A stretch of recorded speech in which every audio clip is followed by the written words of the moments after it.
So, good day, everyone. We're here for another episode of the DVD show.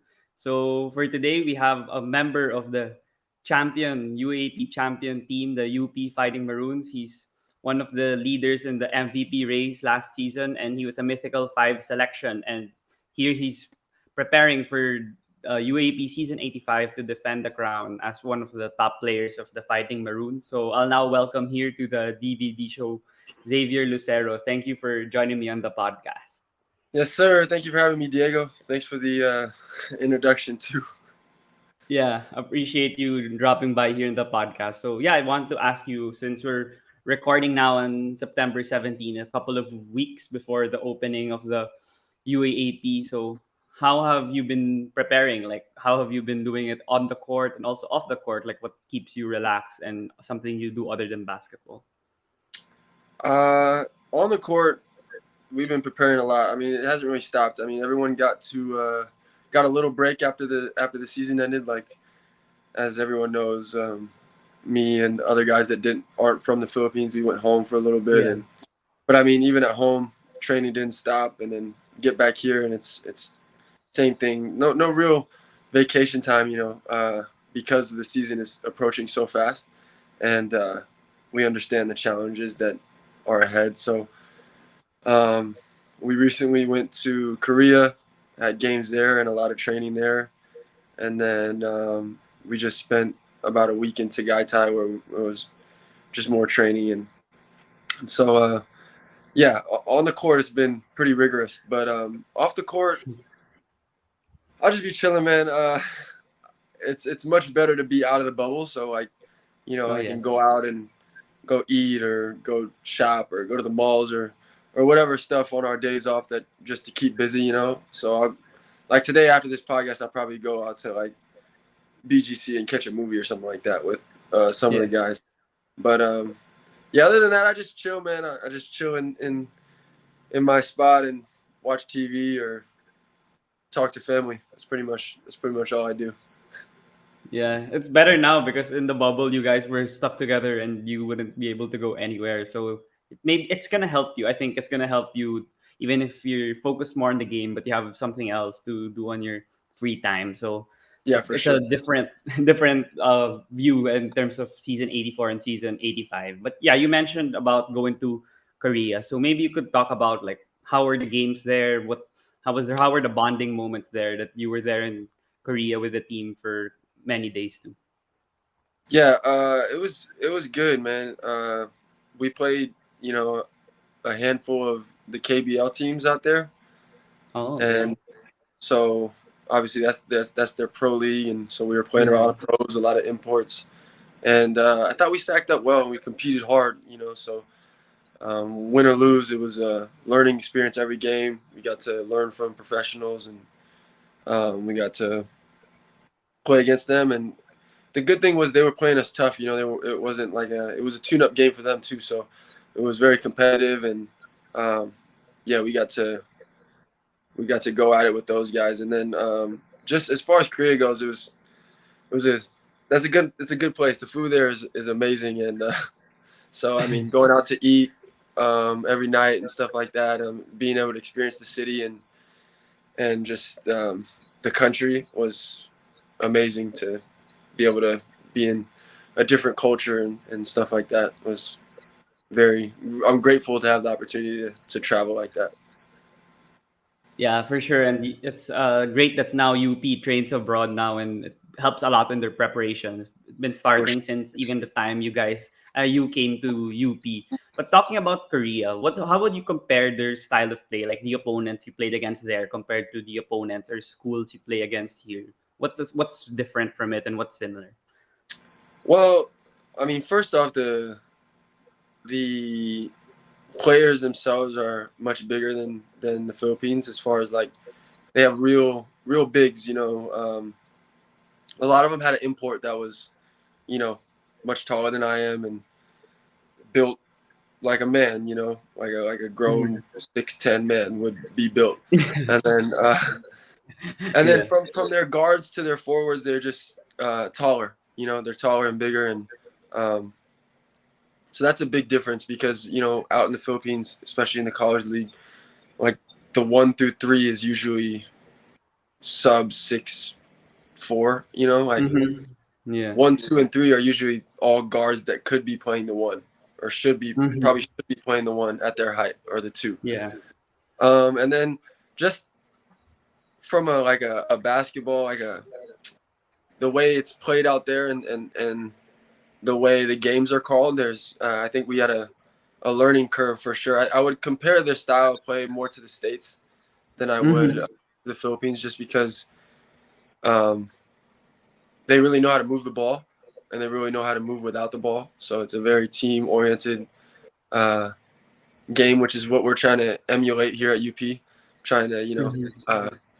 just keep the defense moving and getting everyone involved. And then also, I think we were playing them. I don't think those teams have ever had a team play them defensively as physical and intense as we do, especially pressing and stuff like that. Stuff you don't see in the pros very much. And just, Yeah. but it hurt us a little bit because they call the games a lot tighter than they do Oh, here, okay. just like in the States. So like Yeah.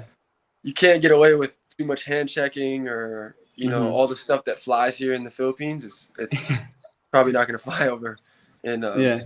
like Korea or in the States. So yeah. Yeah, that's a lot of observations from you as a player in the couple of games you guys played. But how about the results? Like, were you guys able to win over some of these pro teams? And how would you feel the Philippine, like a collegiate Philippine team, stacked up against the pros in Korea? Yeah, we were able to catch a catch a couple W's, and overall we were able to play a lot of these teams very very tight, and so that was a good sign for us. We definitely compete, um, which I knew we would. Basketball is basketball. I think Mm-hmm. we have a lot of guys on our team that are gonna go pro, whether it be this year Yeah, or for sure. next year. So it's not like we're far out from that. So it would be a worry if we weren't able to at least compete with these guys. That being said, yeah, the teams out there are very very talented, and they definitely gave us. I mean, we were giving them a run instead of vice versa. You know what I mean? So Yeah. they're supposed to beat us, and usually they did. So Yeah. But how about with the team? Like in the Phil Oil games, that's the one I was able to watch more of your preseason tournaments. Coach Gold would try to play some of the other guys more and maybe try to find that rotation for the UAP compared to like when it's UAP time, you only play like 9 guys, 10 guys. You have that set rotation you mix every game. So in Korea, was it more of like the Phil Oil where he's still trying to search for the rotation, or was the rotation shrunk already to the main guys like maybe you, Carl, and a few other main guys? you know, I think preseason is about. Um, I think everyone 1 through 15 or 16 guys that we have on our team right now. Everyone can Mhm. play. So most, yeah, everyone obviously got a chance to play, and has a chance to try to showcase their skills, and that's kind of what preseason is about, right? Um, Mhm. Letting guys be able to try to prove something, but not even prove, but just us as a team trying to gel, because you never know who's going to be next up. Like you said, there a lot of times the rotation is tight, but at any given point, uh, our team has to have a next up mentality, which is just somebody goes down and somebody's in foul trouble or whatever, then the next guy has to be ready to step up and fill that role. So um, I would say it's less about trying to find the rotation and just everyone staying ready and being ready to play out there, which they are. We all are ready to try to fill those roles.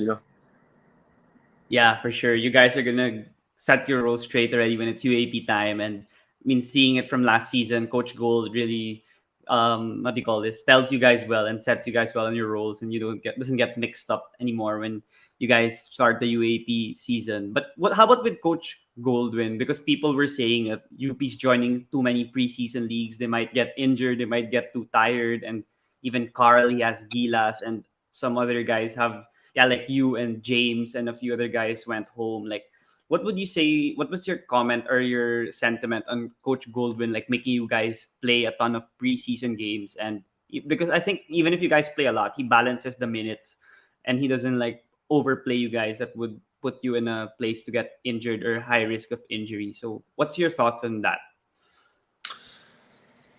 I'm going to stand by Coach Gold and his decisions, no matter what they are. Mm-hmm.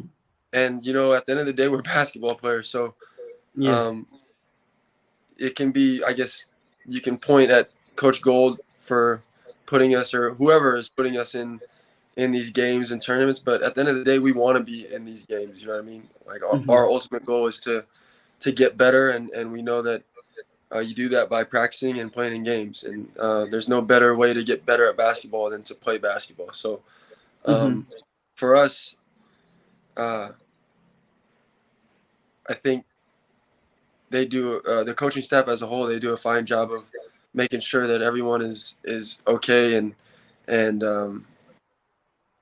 the best shape possible to try to go win another championship, because that's a goal, right? So whatever the coaching staff sees fit as far as getting prepared to win a championship, then that's what they have to do. And obviously, like I said before, I'm on board with that because I want to win a championship. So however we have to prepare is how we have to prepare, and you take that head on. Yeah. How about with the preparation and the many games that you guys play? Would you also give credit to like the strength and conditioning staff and also the other assistant coaches, since they prepare you well for these games and make sure your body's right, and even if you guys play a lot, you're able to adjust and still continue to produce at a high level. For sure, it's never going to be one guy behind the scenes. Obviously you see the players and you see Coach Gold, and we get credit. Coach Gold gets credit, but there's so many guys on our staff. We have a lot of assistant coaches that are working with us every day in practice, trying to get us better, trying to hone in on our skills and give us advice. And then, like you said, strength and conditioning coaches, physical therapists that we have on staff that are helping us with injuries that we may have, just keeping us going. So much of the credit has to be given to all those people that are helping us stay ready for game time. Yeah. And with these preseason tournaments, who are some of your teammates that other schools or other fans like me like watching the games? Who do you think some of these guys like that we don't really know much of, like maybe didn't get a lot of minutes last season, but you feel that he could make an impact this year because you don't have Richie Rivera and CJ Cancino and Noah Webb, so there will be more minutes for some of the guys. Yeah, obviously with the guys you mentioned leaving, not only on the court but off the court and just leadership, we're gonna be missing a little bit this season, but or a lot this season, especially with Noah leaving. He was a big anchor for our team, whether he Yeah. was on the court or not. He was a big part of it. But like I said before, people are ready to step up, and they're gonna do that. And I mean, but we all have to step up. I have to step up. Carl has to step up. We all have to do our part in trying to go back to back. So, but I mean, to name a couple, I think Terrence is poised to have a big season. Mm. Um, obviously, we got a good amount of guys coming back, but Henry coming back, or I mean, playing this year is going to be big for us. And then, Mm. I mean, the list goes on. Jerry, Yeah. Bismarck coming off. Anybody can get in there. Tone, yeah, like I said, one through 15, anybody can get in there and give us solid minutes. And whether they play for 30 seconds or 30 minutes, I think as a teammate, I have trust in all these guys to give it all they got. And everyone makes mistakes, but as long as people are playing hard and trying their best, you can't be mad at them. Mm-hmm. But how about with you mentioned Henry and he was great in Phil Oil, and weren't you guys like close friends before playing in UP? And how would you describe your relationship? Because I think I read before that he could have played last season, but he wanted to play now with you, and it's both your final season with UP because he's only a one and done player. How would you describe your chemistry and your relationship with him on and off the court? Yeah, I actually I wasn't friends with Henry before UP. Like I Oh, had okay. played it. We were in the same collegiate league back home, so I played Mm-hmm. him a handful of times in in our conference, but I didn't really get to know him until we were out here. So like the days leading up to coming to the Philippines, and then obviously living with him throughout the bubble, and then still living with him now. But that's my guy, Mhm. man. Spend so much time with somebody and someone that has uh, morals and values that kind of align with yours, then it's just going to kind of fall into place. And us coming from the same place, going through the same things, you know, being away from our family, being away from home, and just being able to Oh. bond and so much out here as a new experience. It's Mhm. it's definitely bonded us, you know. So uh, he's definitely one of the guys that I trust and I guess like the most on the team. You know, like I said, he's my guy for sure. Yeah, And then that's he's a great. beast on the court, so that helps too. Yeah, that's for sure. I didn't know how he played because I never watched him in the US and when he played in Phil Oil. That Henry was a beast in Phil Oil and it's the first time I watched him like in a whole game. And I didn't really watch him in the state. So I was like, wow, they already have three bigs before the Ateneo had trouble and now they have four bigs. So yeah, I think that your front court's gonna be a formidable bunch in this upcoming season 85. But I wanted to ask about your opponents. I mean, you're the defending champions. The targets on your back, first time since 1986 that you guys won. So what's your assessment on your opponents? Like, I mean, Ateneo's been like not playing here in the Philippines. They're playing in Israel and Japan. But like the others, like Adamson won a preseason championship, UE won, NU won, and LaSalle won. So what have you been seeing and observing from these schools? I think, like you said, you know, we're not expecting any easy route to the championship. Yeah. I think everyone on our team knows that there's a target on our backs coming in this season, and you know, all these teams have somewhat of a bolstered lineup now, where they added to their team and they're gelling together more. So they're going to give us their best shot.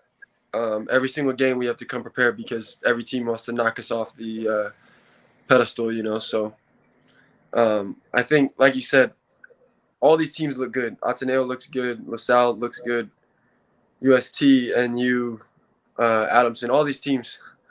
It's not going to be any easy game this season, and we know that. So Yeah. we're preparing for that, and we're going to be ready for the challenge and ready to hopefully retain our title.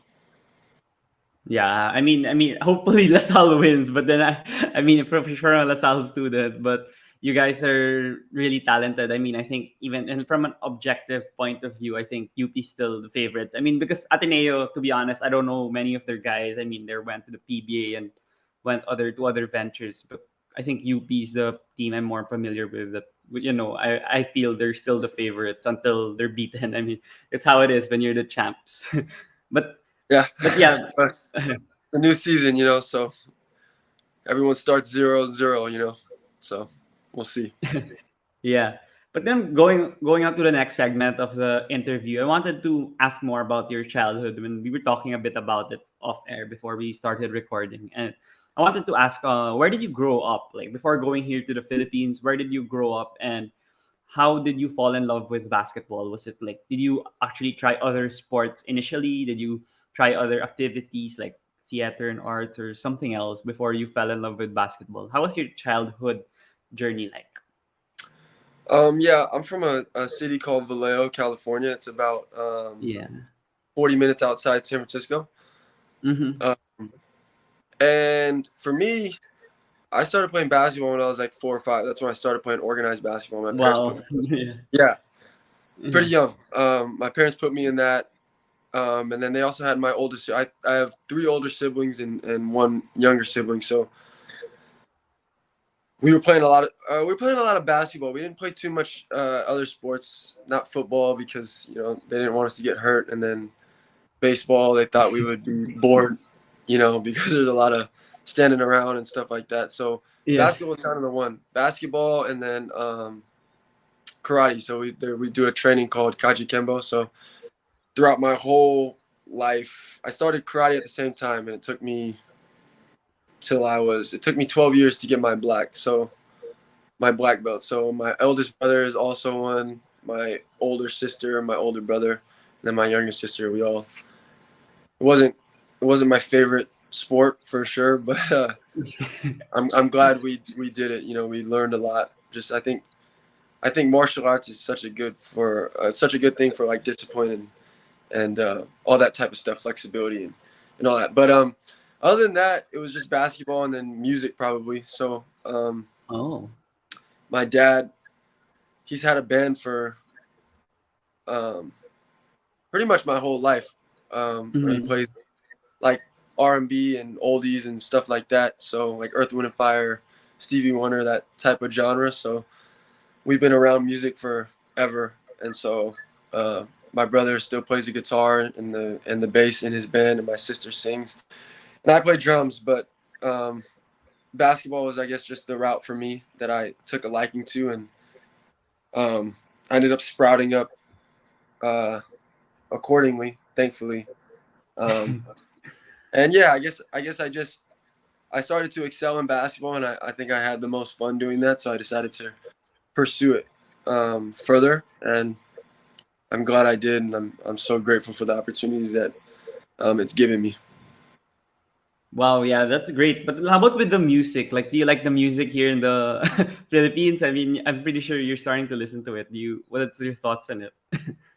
The thing I like about the Philippines when it comes to music is I have a very broad scope when it comes to music, and I feel like the Philippines they love music so much that their uh, their attention to like so many different genres and Yeah. different music groups and all, they're just, it's broad as well. It's the Philippines is open minded and knows a lot of music. So I think I enjoy that when so many guys on my team and just that I've met listen to a lot of the same stuff I do, or at least know about it. Mm-hmm. How about with the karate and the self defense and mixed martial arts? How would you like explain to people how vital is it? Like, I mean, people would say that no one's gonna like hit you on the street. I mean, it's gonna happen once in a blue moon. But then, why would you actually want your like child or your like relative or your niece or nephew to like pursue it? Like, what's the importance of it? For me, I think obviously, yeah, you probably won't. I mean, chances are you're probably not going to get into physical education in your life. Like, I haven't really been in a fight, even though I did martial arts for 12 years consecutively. Mm-hmm. But at the same time, I'm confident in my ability to at least defend myself to some degree. And I think Mm-hmm. that is huge, especially because you just never know what you might run into in your life. So, especially for women, um, just to be able to defend themselves, I think that's Mm-hmm. huge. But other than that, I think, like I said before, it taught me and my siblings a lot, and I see it with a lot of kids today. Like that, I know it just teaches them to be disciplined, and that's huge because I think it's a with the instructor, there's a lot of like I said, sorry, I'm having trouble articulating what I mean, but I think a lot of people lack discipline nowadays. So that's one of the things that I pride myself in having is attention to detail and being respectful, and so many things that I learn in the dojo that translate into life. And then the physical aspects of it as well. Like I'm pretty flexible nowadays, and I attribute a lot of that to martial arts, um, and just my ability to contort my body and do stuff like that on the court. I think it helps me a lot for sure. Yeah. But then how about that mentality that you have now or that mindset? Like you were like, oh, that martial arts benefits me a lot. But then before when you were younger, did you actually have a lot of like hurdles when you wanted to like give up already? Or did your parents and your siblings really keep you on guard and you still continued it? Because yeah, it's like you're maturing now and you're learning more about it. I wanted to quit all the time. Me and my siblings all wanted to quit all the time. It was like, it's not necessarily like, I guess, unless you're like a really rowdy kid that likes to hit people, but like, Yeah. yeah, it wasn't the most fun thing to do. Especially when you want to, like, as a kid, you want to go play outside and play video games Yeah. or play basketball or anything else. So Mm-hmm. yeah, there was a lot of times, but my dad and my mom, they kept us all in it through all of that, and I'm thankful because, like I said, I can defend myself, and it's taught me a lot of core values in my life that I'll take with me wherever I go. Mm-hmm. And I guess it's a cool thing to have too. A black belt is a cool thing to have, especially when you've earned it. Because it wasn't Yeah. easy to get. Like I said, it took me 12 years. So there's a lot Mm-hmm. of martial arts nowadays where people pay for their belts, and they might be a black belt in 3 months. So I can say that that's actually one of the reasons I'm not quick to tell people Mm-hmm. that I practice martial arts, because I don't know. I feel like it's looked as like, I don't know, phony, I guess, because of how many people take martial arts and all of a sudden a black belt after a short amount of time. But yeah. Mm-hmm. Yeah. You mentioned about having martial arts for over 12 years and you played basketball at 4 to 5 years old. So you'd balance those two, including academics and like your leisure time over your whole childhood. Yeah, but basketball as a kid isn't like basketball now, where I'm Yeah, yeah. training like every day for Yeah. a few hours. So like it's not hard to spread it out, I guess. Practice maybe in organized basketball as a kid, you're practicing maybe 2-3 times a week, and Mm-hmm. if that. And then karate was maybe 2 times a week. So, and it's not like you have a schedule as a kid, so um, Mm-hmm. it wasn't that bad. And even if you do have a schedule, your parents are handling it. So um, Yeah. I don't really think of it as anything. Yeah. But moving on to the next journey of your basketball career after starting at an early age, like when did you feel that you could actually pursue it until collegiate ball and even possibly now you got offers in the pro leagues already? Like what shifted that mindset that you could play basketball professionally, or were you just playing for fun and you were you grew in height and then you realized your skill level is getting better as you were growing older. So what was your mindset when you were playing ball at like grade school, high school? I think for me, the goal, I think for everyone, is always to make it to the NBA.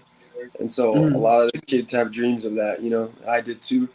I think there comes a certain point where you kind of start to get realistic, and Yes. obviously you always want to get to that point.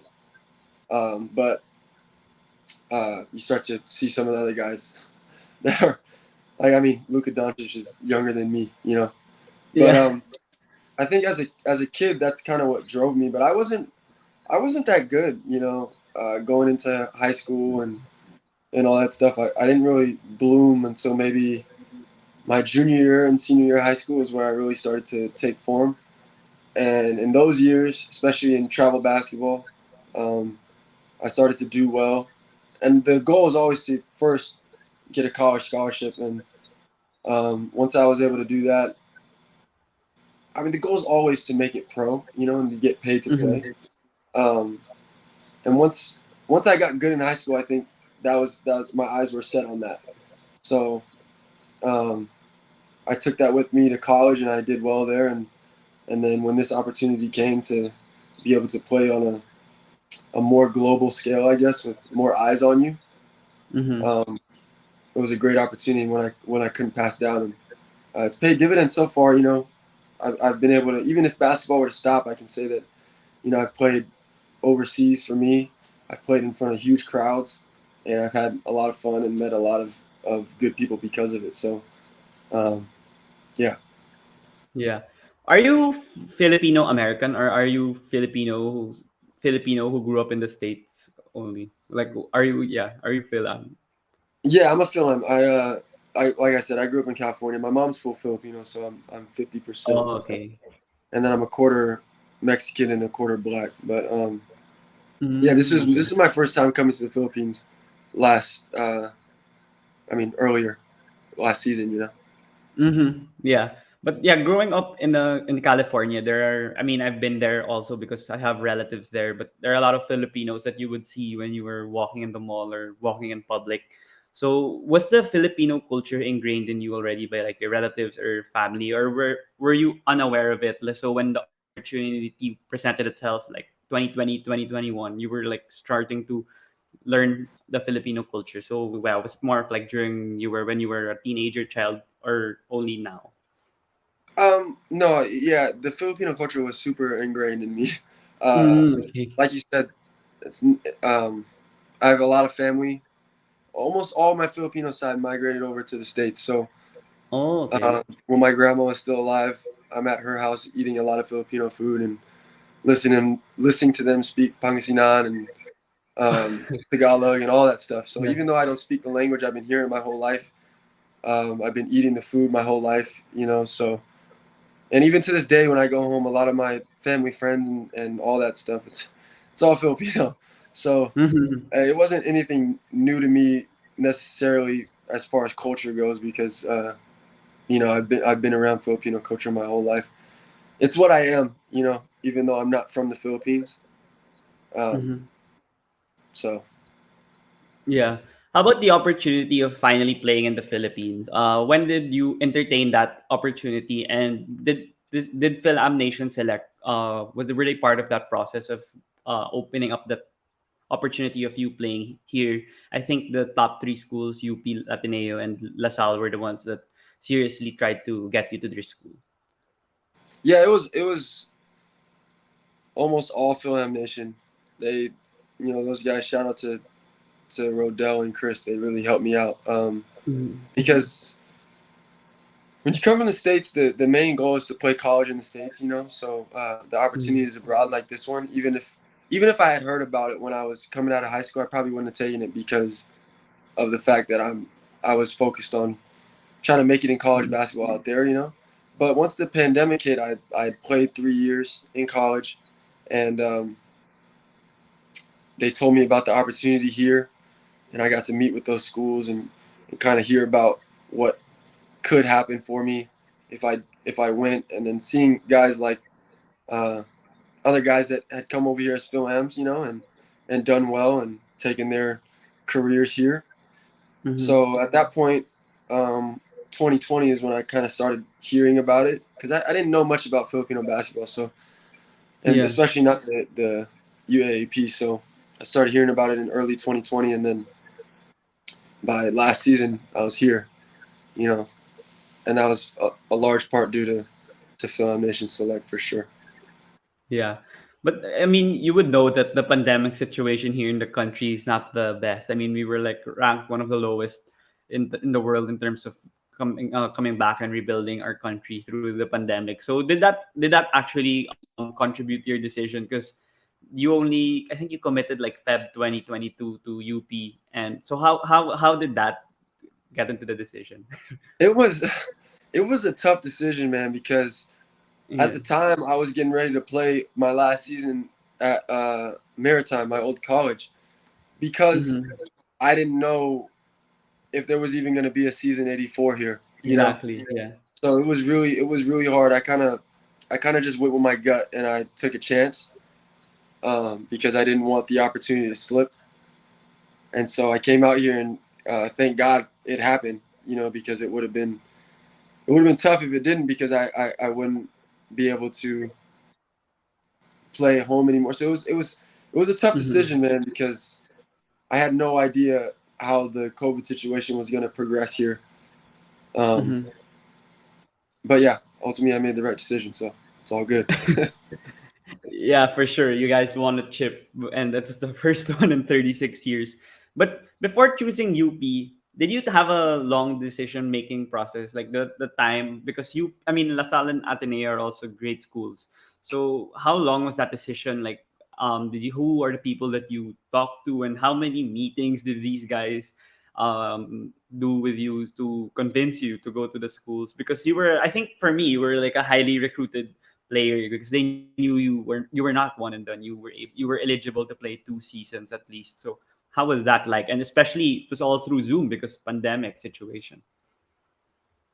Yeah, I had a couple meetings with each of those schools, and what's the question? Sorry. Oh, how was the decision process like for you? I mean, you had Oh, LaSalle, Ateneo, they're all great schools. And how long did it take, and what finally made you choose UP after that whole process? It was down to the wire, I would say. Mm-hmm. I'm not sure how long it was, but I think my meetings with them happened in earlier on in the year of 2021, and then I obviously the whole year was going by and kind of stayed in touch with all of them, but um, I was waiting for it to all become real and trying to because of COVID, I was trying to see what my options were and all that stuff. But the decision Mm-hmm. process, it was tough because obviously LaSalles and Ateneo are very attractive destinations for anyone who's trying to play basketball at a high level, especially with the dynasty of Ateneo and the coaching there, and same thing with LaSalles, same thing with UP. You know what I mean? There was a chance to do something great here at UP, and that's what ultimately made my decision.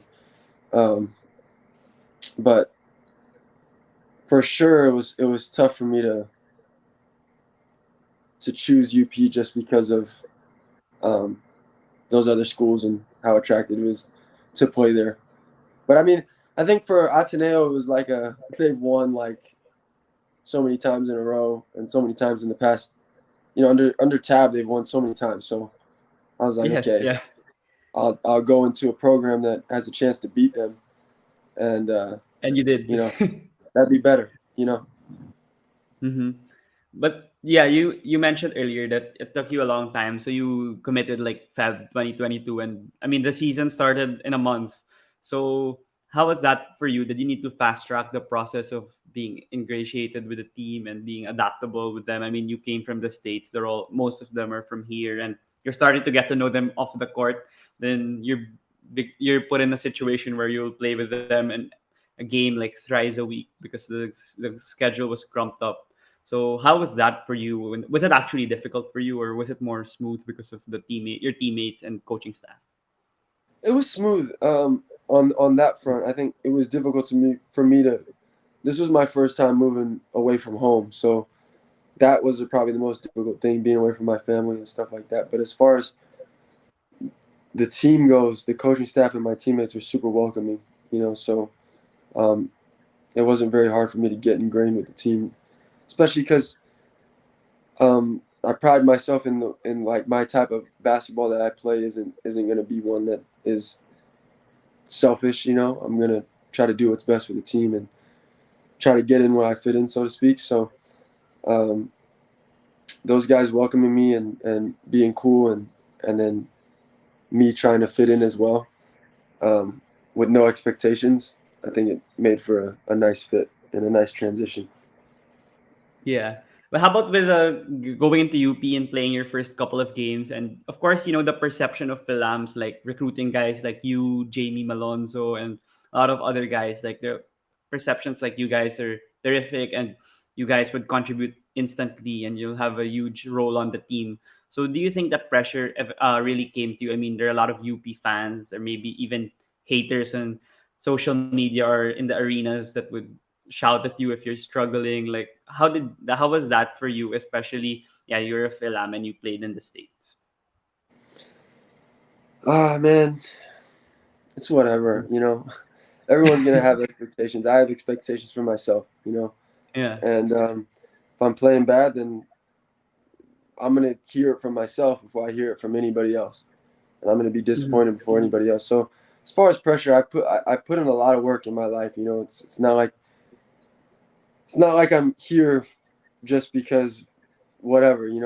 I put in a lot of time into basketball, so I'm confident in my abilities. And like I was saying all season, my game goes far beyond um, the stat sheet and far For sure. beyond what I guess normal eyes can see. So as long as I'm contributing to how the team is able to play and contributing to winning, whether that be just rebounding or playing good defense, there's so many things that don't show up on the stat sheet. Being a good teammate, all that stuff that like people don't get credit for. That Mhm. like controlling the things that you can control, the things that just take effort. So for me, yeah, I'm confident in my abilities, and I was coming over here, and it was just about letting the game come to me and not putting those pressures on myself, because then you'll fold under too much pressure. So for me, it was I'm gonna go out there and play, and whatever happens, happens. That's kind of my mindset. I'm gonna do my best, and you got to live with that. Whether you play good or not, I'm good. I'll be fine. Yeah, that's a great mindset. I mean, not all the players that come from another country and then play here not are not affected by the fans, especially here. You know how harsh the fans can get, especially if you're losing.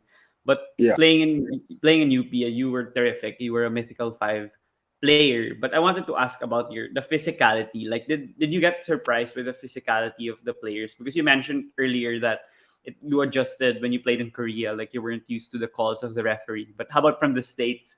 Here in the Philippines, I mean, you didn't even have any preseason tournaments to have a glimpse of the calls of the refs. So how was that like? Yeah. So like coming from the States, I mean, me coming here and then going to Korea, it was like I was playing in the States because guys were there was a lot of less hand checking and stuff like that. So I was used to those calls. But Mm-hmm. when I first came to the Philippines, I think I had done so much research that I had an idea of what it was going to be like. Obviously, it's not going to be real until you establish it, until you um, go through it firsthand. But um, so many people had told me, and I'd seen a lot of interviews and stuff like that of people talking about it. So I kind of was expecting it.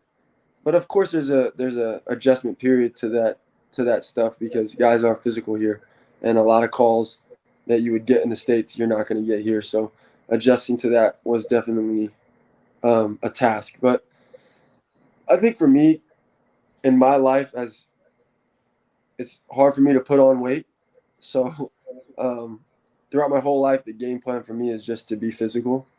So I've been Mm-hmm. I've been seeing a good amount of physicality my whole life. So being able to adjust to that and mold my game to my body, I guess, has been big for me. Um, but yeah, coming out here, I think obviously I think I'm still getting adjusted to it, but it's just about going through it and getting better at it every day. So um, yeah, but definitely an adjustment period. Yeah. How about with your approach to the game, your repertoire? I mean, you're a pretty tall guy. You mentioned that the Filipinos, we could play three small guards and there could be all point guards in another country. But here, I think you had an advantage. I mean, you could play the three, you could play the four, you could play the five. So would you say that there was a huge edge for you? I mean, you were versatile and you had the ability to play multiple positions and play on both ends of the floor. And even if you were still adjusting, you had that edge over everyone else in the collegiate level. Sorry, I think I missed the question there. Oh, okay, no worries. I could repeat it. I think it lagged. But then my question I was, I heard since everything else, you, but just the question part.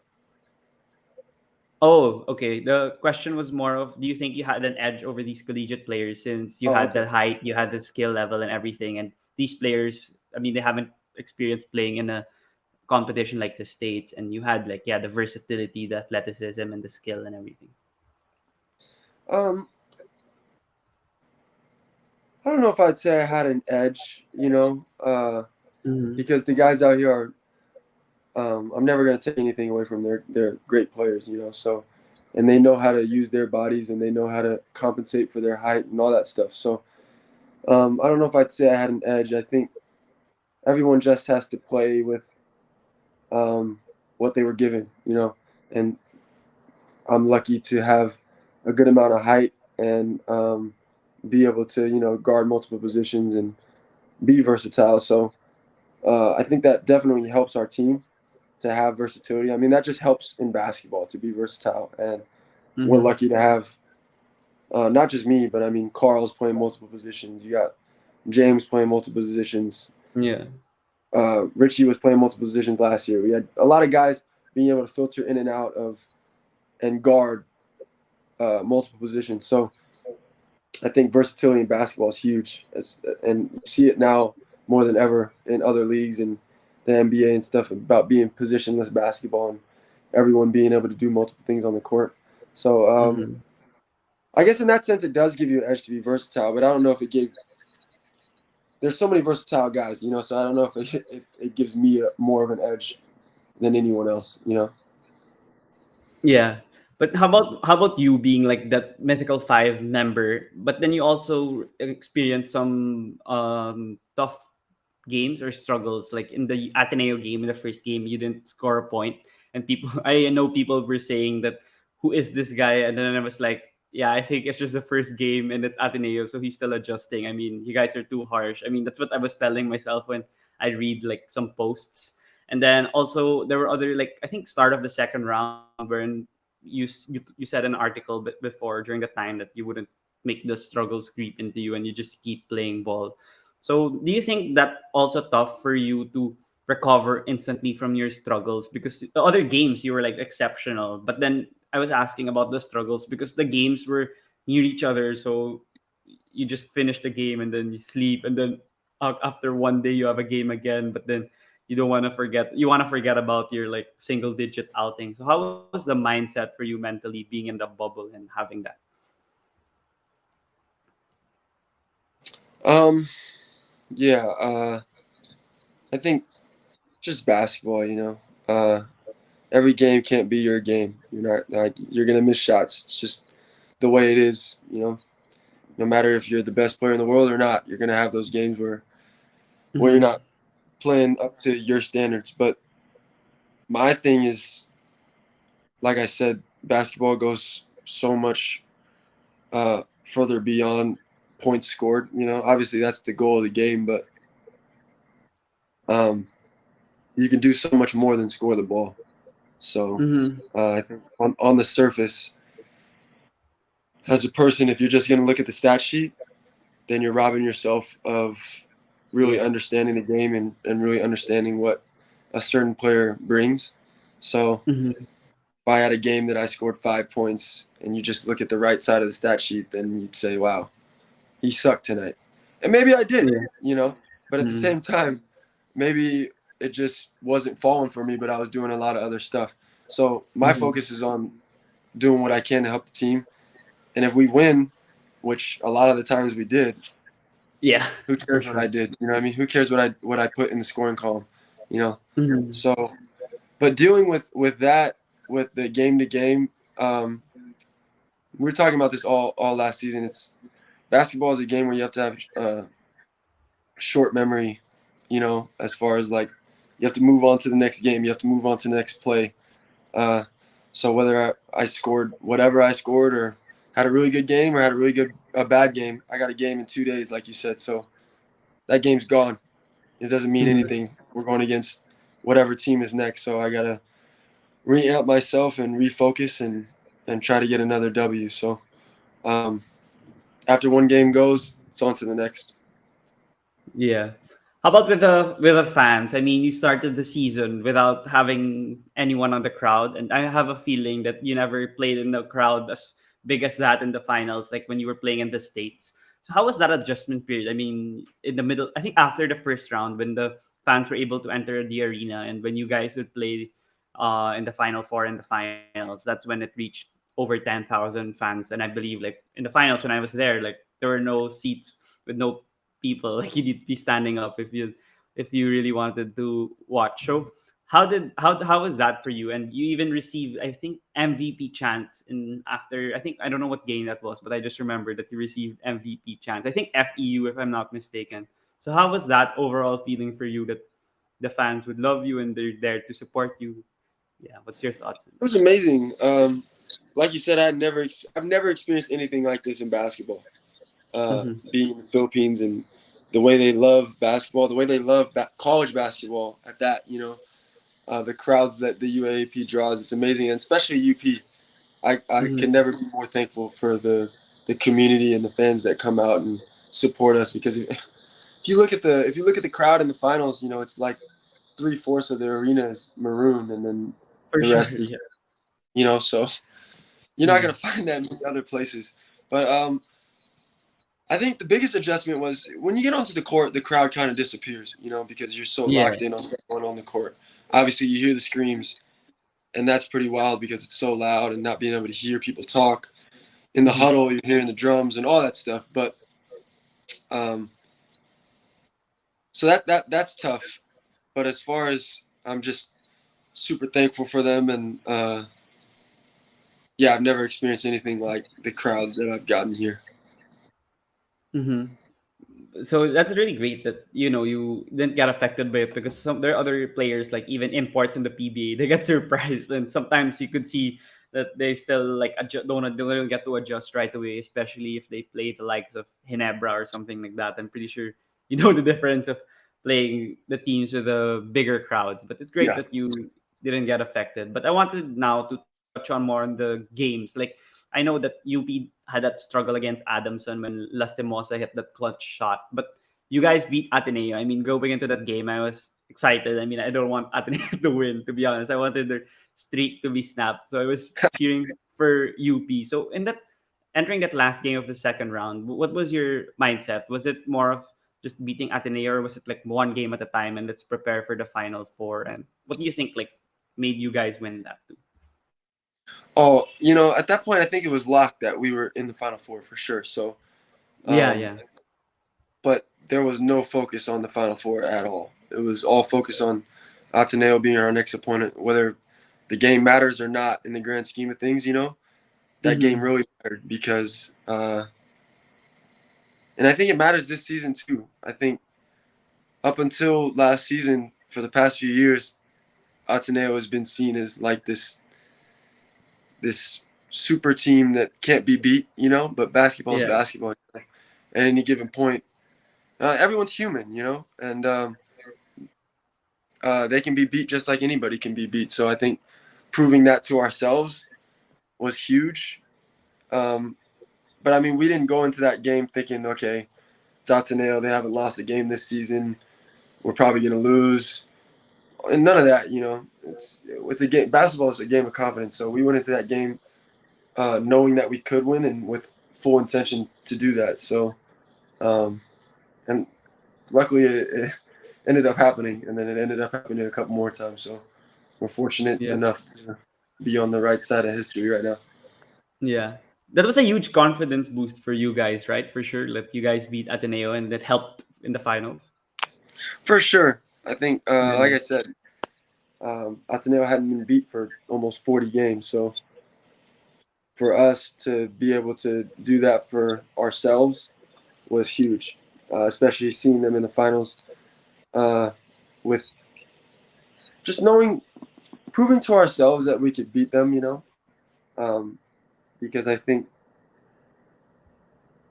don't even want to say anybody thought we couldn't, because I don't think that's the case. I think everyone on our team, Mm-hmm. from coach to player, knew that we could. So, but yeah, it definitely helps. Winning helps. Yeah.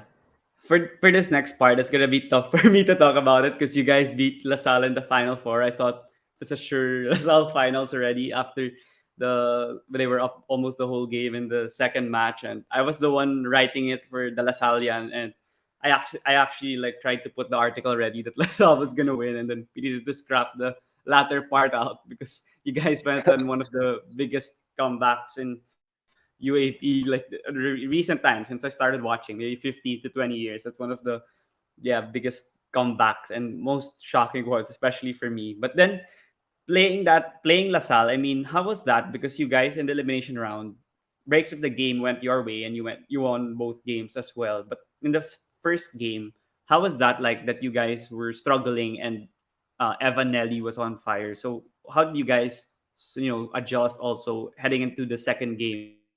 Because yeah, you guys had control in the first two games, and then LaSalle adjusted and won in the final four. But yeah, that was the twice to be the advantage that you guys had. So how was the team like after that first loss that you guys had against LaSalle? You know, we had two games to win one, so we definitely wanted to Mm-hmm. win the first one and be done with them. But yeah, unfortunately that didn't happen. So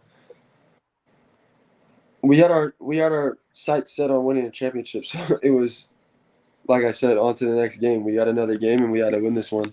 And but we knew going into the Final Four it was not going to be easy. They played us tough, the both both rounds of elimination. And I mean, they had an edge, I think, in both of those games, and we ended up pulling it out. But by no means were those games easy. So going to the Final Four, we knew how it was going to be. We knew it was going to be an intense and competitive game. And their guys came to play for sure. But in the end, we had guys step up big time in the last 4 minutes of game two. So yeah, that was like miracle number one for us. Yeah, that was a sad time for the Lasallians. But then with that whole game, did was the mood on the bench different already entering the final half of the fourth quarter? Or would you say you guys were still optimistic? Because yeah, Coach Gold tried a new combination. He put like Abadiano, then he put Alarcon, I think, and you guys switched the tide and you started playing terrific defense and LaSalle couldn't cross the half court line. So yeah, what was the mood on the bench like, and what shifted in that last 4.5 minutes? Um, I got to give it up to, like you said, I got to give it up to Jerry and Harold in my mind, Carl, and Yeah. I forget who else is on the court, but I got to give it all to those guys. We were trying to do our best to be encouraging on the bench. Mm-hmm. But those guys turned it around on the court.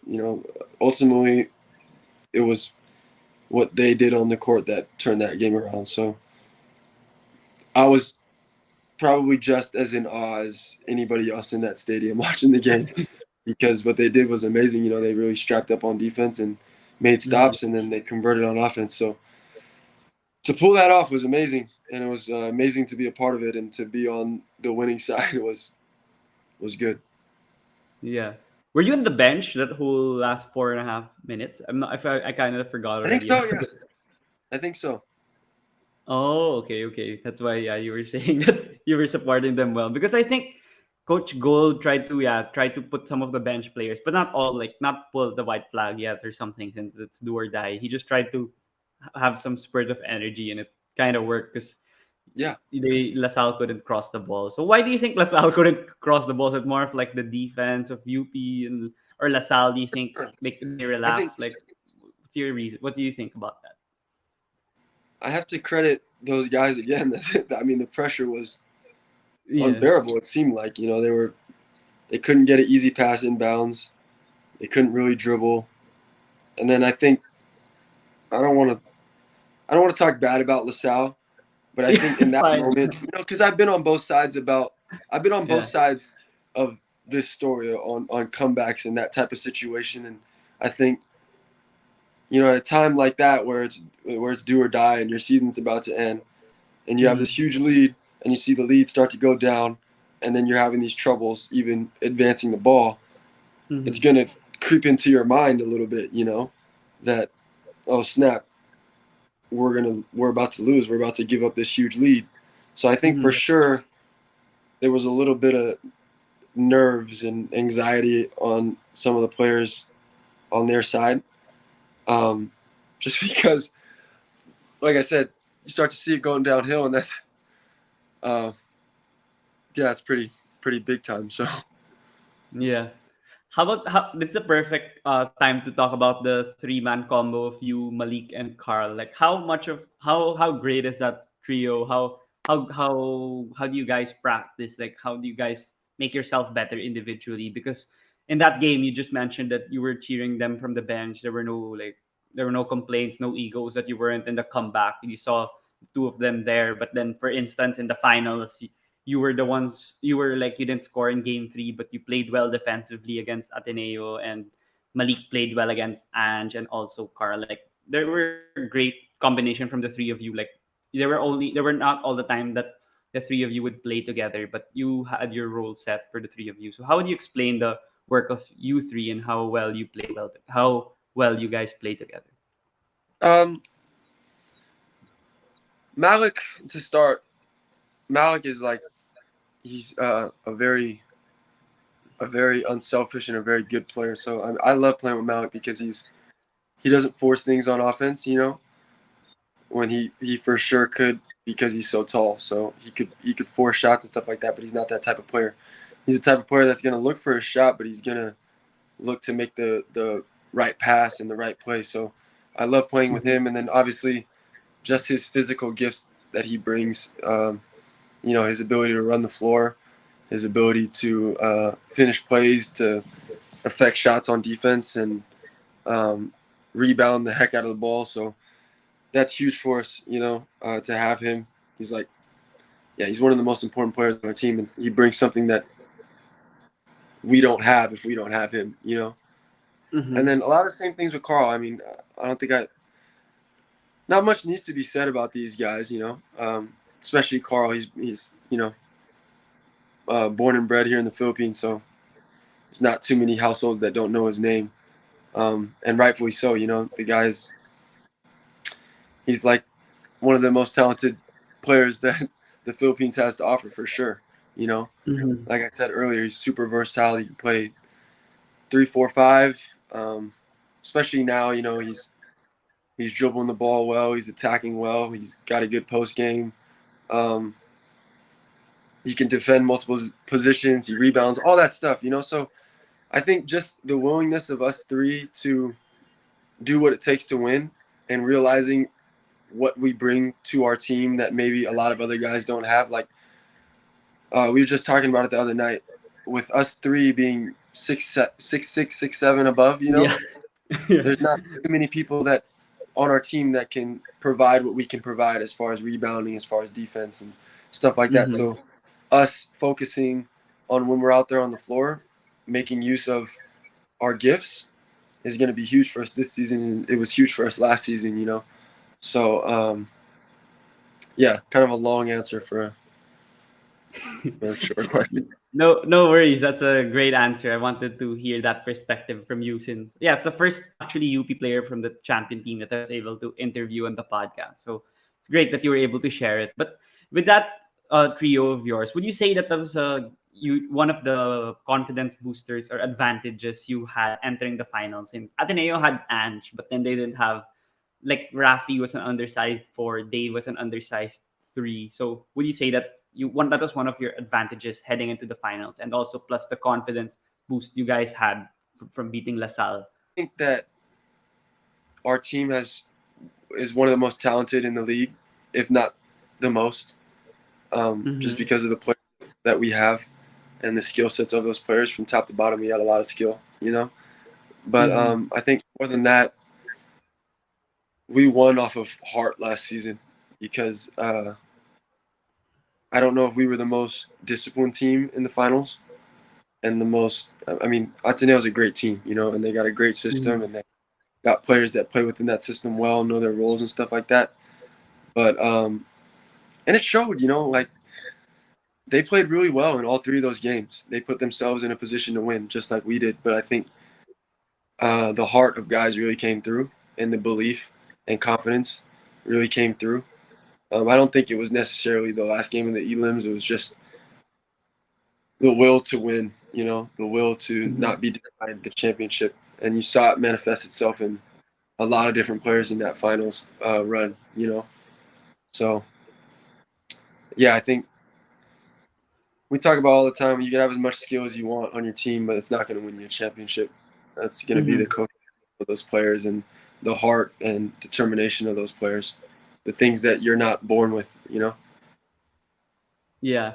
How about with the Ange Kwame? Do you think that you guys put him in an uncomfortable position? Because, like, for instance, in game one, since they're not used to playing close games, they were giving him the ball in the post in the final possessions, which turned out not to be great for them. And there were also times that he would need to close out when Coach Gold would put you and Carl together. Like, you guys could shoot threes at a high level, so Ange would need to go all the way out. And of course, you would know that's not his strength because he's more of a rim protector.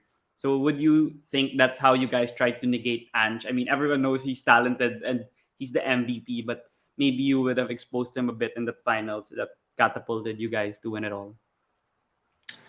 Uh, I think with Ange, he's pretty unstoppable, and he showed that in the finals for sure. He's doing Mm-hmm. a lot of what he wanted to do. So I can't take anything away from him, but I think with a player like that, you just have to try to make it hard. You try to make everything that he does hard, whether it be Mm-hmm. on defense. So, like you said, um, trying to pull him out of the paint on defense so we can get better looks at the rim. Mm-hmm. Because with him in there, it's a daunting task to shoot a layup. So, trying to get him out of the key, whether it be through pick and rolls or giving the ball to somebody on the perimeter. And then on defense for us, I think with a guy like him, like I said, making it hard, trying to keep him out of the key, keep him off the boards, and then just playing him tough. That's all you can do is. And Carl and Malik did a great job in the finals of defending him for sure. I Mm-hmm. think even though he showed his prowess for sure, like I Mm-hmm. said, hard, especially down the stretch. Yeah. But how about with like you guys? I mean, UP, they were playing a lot of close games in the elimination round, and some people would not look at it as a positives side because they were like, why can't they blow out teams like UST or FEU? But then it turned out to be an advantage in the finals because Ateneo would blow out all these teams, and when they were in a close tilt against you guys, it seemed like they were clueless on what to do, and they were not sure on what to do since it's a new team also from the last time they won a championship. So would you say that was also an advantage for you guys since you play a lot of close games, you'd pull out victories like against LaSalles, for instance, you pulled out 3 victories against LaSalle in season 84 that were all close matches. So what's your thoughts on that? I think I give credit to Ateneo for being able to be a team that was blowing teams out, and that's where we wanted to be in the season. Mm-hmm. Um, a lot of our wins were obviously we're not going to give any of them back, but they were not the cleanest looking wins, but wins Mm-hmm. nevertheless. But I think it's definitely not. You'd rather blow teams out, like they were doing. You'd Mm-hmm. rather not be in a dogfight every game, especially when we felt like we didn't have to be in a dogfight, but we found ourselves in that position either way. As far Mm-hmm. as an advantage, I can't really say. Everyone can speculate. You can speculate on, oh, Ateneo hadn't been in a close game in so long, so playing against us, they kind of folded and didn't know what to do. But um, I don't know if that's the right assumption to make. I think that's a really good team, and they've been winning for so long because they're a really good team. So for us to give them a good game, they've been in good games. You know what I mean? They've played good competition. It's not like it's been slouches all the time. But so I don't know if it gave us an advantage or not. I think those games were all about heart, like I said. So and they had a lot of it too. It's just I think to blame it on them for losing, I think wouldn't give us the credit that I think we deserve for being able to pull it out. Especially a lot of our guys that were making tough shots and making big stops. Yeah. Yeah. Talking about tough shots, I mean, talking about JD Kagulangan, would you say that was like the best game winner you've seen in like the whole time you've been playing basketball? And also about CJ Cancino. I mean, he was playing in a torn patella. I mean, he's unfortunately gonna miss the season because of a torn ACL. So would you say like Kagulangan's game winner was one of the best? And how about CJ's inspiring performance playing in one leg and having trouble playing defense, but making all those threes, especially the banker to force OT. Yeah, we needed all of it, man. I think he scored like 14 points in 11 minutes, and Yeah. we needed one of those points. So he was big, big, big time. And then yeah, for sure, those last three game, last three plays of the game uh, Mm-hmm. were great pass and then two huge shots that definitely some of the best shots I've seen and been a part of. It was one of the best experiences I've been a part of on the basketball court. Mm-hmm. But I've seen some pretty clutch shots. But I think the gravity of that one and with the crowd and with what was at Yeah. stake, I think yeah, it was one of the biggest shots I've seen for sure. Yeah. How about for season 85? What should the fans look forward to with you guys? Like, is it the same UP Fighting Maroons? What do you think the fans should look out for you guys? And starting October 1. Hopefully, a lot more wins. Yeah. A lot of wins this season that ends with the championship. I mean, I think the championship's the ultimate goal, and hopefully that's what the fans can look forward to. But at the least, I'm hoping that our team can go out there and uh, play together, play the right way, and play a game that we can be satisfied with and have no regrets. Leave it all there on the floor, win or lose. Um, be proud of how we played for sure. Yeah. So yeah, before you go, Zave, I just wanted to ask a few questions that I usually ask my guests. But yeah, thank you again for joining me here in the pod. But yeah, to start things off, I'm pretty sure you know that in the NBA bubble, players were more vocal in terms of social and political issues. But then it started with the whole George Floyd issue, and also the approach that was approaching the elections between Trump and Biden. And then here in the Philippines, I'm pretty sure you'd know too that Filipinos are more laid back compared to like Americans, and they're more timid in terms of expressing their opinions on social and political issues. But as you've seen, like this whole pandemic, people are more vocal in terms of their political candidates, or even their thoughts on on social issues that were there are a ton of them during the pandemic. So, what's your opinion on athletes being more vocal and amplifying their voice for you guys to like educate your followers, educate your fans, and in turn it will also help the country. So, what's your opinion on athletes being that way? For me, I think I could go either way on that. I think it's important for people to stand up for what they believe in and stand up for what's right, Mm-hmm. always. And people that have a platform, I think, and have the power to influence people. But I think it's a very touchy thing because with so much influence, you want to make sure you're really fighting for what's right, and stuff like that. So um, I think I would encourage athletes and stuff like that to uh, fight for what's right and fight for what they believe in. As you can see in the NBA, like you said, it's very prominent there. But at the same Mm-hmm. time, I can also understand the standpoint of, at the end of the day, athletes are athletes. They are not really political figures. So um, if an athlete wanted to, kind of stay silent on, not silent, but wanted to refrain from pushing their political beliefs on people, I don't think I could blame them for that, because Mm-hmm. at the end of the day, it's their life, and whether you want to, it's hard, because I'm pretty passionate about the stuff that the stuff that continues to go on in the states regarding Yeah. racism and stuff like that. So um, for me, I'm gonna take a solid stand on that stuff all the time.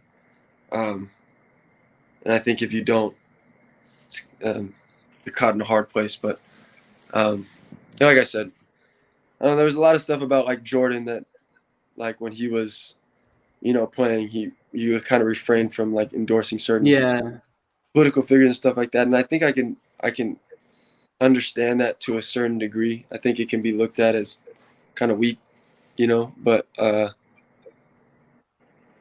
think I can I can understand why, you know. Mm-hmm. But at the same time, I'm always going to be someone that, like I said, stands up for what I believe in and what's right.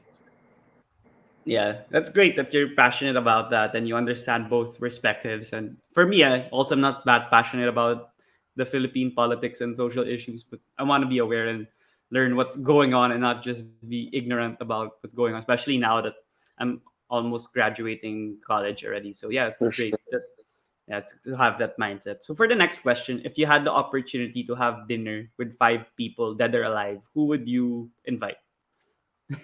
Who would I want to have dinner with? Yeah, dead or alive, anyone.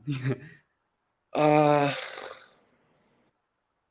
dead or alive? Yeah. Probably Jesus. Mhm. Probably. Uh, it's kind of a tough question. I don't know. Anyone, yeah. You could just say anything random. It's fine. Um, I'd probably bring back some loved ones.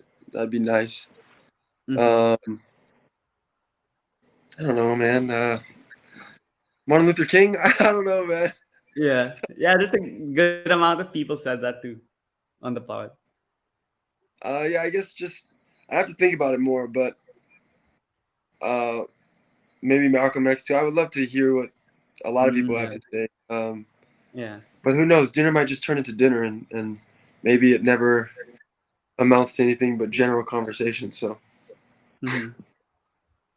Yeah, it's a great list. But then for the final question, I wanted to ask you, since you know that I invite everyone through social media and I email people. That's how I try to invite people on the podcast. Since I'm not really in the sports media space yet, like I just write for the LaSallian, and yeah, I just started to do this podcast in late 2020. So who do you think I should invite here in the podcast that would have a great story to tell as well, or someone who would be fun to talk to about anything basketball related, sports related? Yeah, who would you suggest?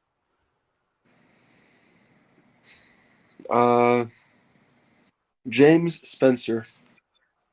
Oh, okay, okay. Yeah, I haven't had him on the pod. Yeah, that'd be good. But I Yeah. think anyone that plays in the UAAP and has a I don't know.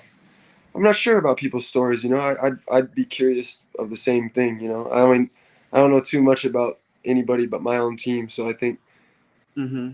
um, I think a lot of guys would have a good story to tell for sure.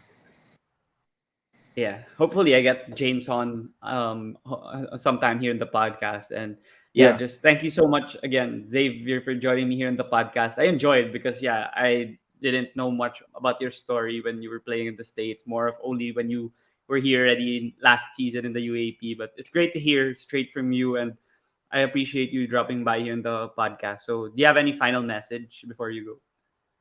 No, man. Just it's been a pleasure. Thanks for having me for sure. Yeah, I really appreciate the opportunity and the invite for sure. Mm-hmm. Yeah, so before you go, is it okay if we take a picture? Yeah, yeah, yeah. Okay, I'll take it from here. One, two, three. All right. Thank you so much, Xavier, for joining me here on the podcast. And yeah, see you soon on the games. Have a good one, bro.